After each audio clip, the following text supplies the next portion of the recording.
Hello everyone. तो आज मैं आपके साथ कुछ इम्पोर्टेंट डिस्कशन करने के लिए यहाँ पे हूँ।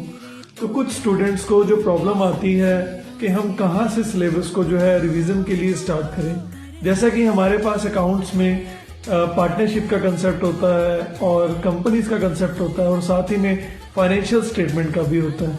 तो जो पर्सन जो है हाईली मार्क्स स्कोर करने का जो टारगेट लेके चलता है उसको तो पूरा सिलेबस ही करना है प्रॉपरली। जो भी आपके पास ब्लूप्रिंट गिवन है सीबीएसई के अकॉर्डिंगली आपको वो फॉलो करना है।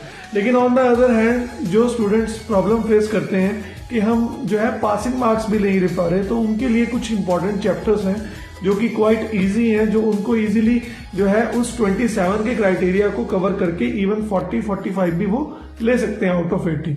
तो उसमें सबसे पहले चैप्टर हमारे पास आता है डिसोल्यूशन ऑफ पार्टनरशिप फर्म।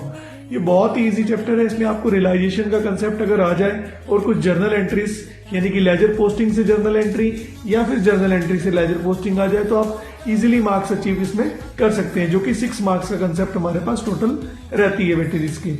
दूसरा हमारे पास आता है इशू ऑफ डिबेंचर्स।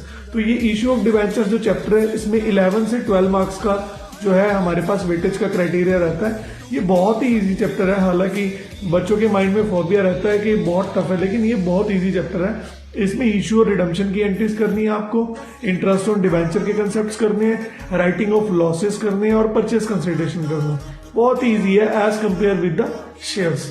तो ये 2 चैप्टर आपके कवर होते हैं 18 मार्क्स में। थर्ड हम बात करते हैं फाइनेंशियल स्टेटमेंट का फर्स्ट चैप्टर, जिसके अंदर हमारे पास रिवाइज शेड्यूल 3 पार्ट 1 की बैलेंस शीट और स्टेटमेंट ऑफ P&L में होता है। तो उस चैप्टर में से भी 3 मार्क्स का कंसेप्ट आता है हेडिंग और सब हेडिंग वाला।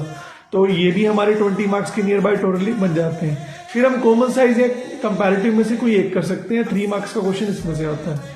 And you know that accounting ratio हमारी 3 to 4 मार्क्स में आती है। तो फॉर्मूलाज भी अगर हम कर लें, अगर फॉर्मूला भी राइट करेंगे तो भी 1 मार्क जो है एग्जामिनर आपको देता ही देता है। फिर हमारे पास कैश फ्लो स्टेटमेंट, अगर उसको हम साइड लाइन भी कर दें तो और इन चैप्टर्स पे फोकस कर रहे हैं तो भी 25 से 27 का क्राइटेरिया आप अचीव कर लेते हैं।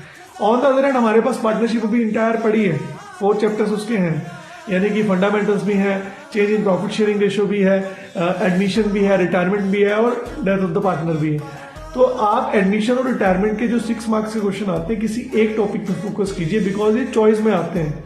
On the other hand death of the partner का जो कंसेप्ट है उसमें एग्जीक्यूटर का जो अकाउंट्स आता है उसको आप फॉलो कर सकते हो।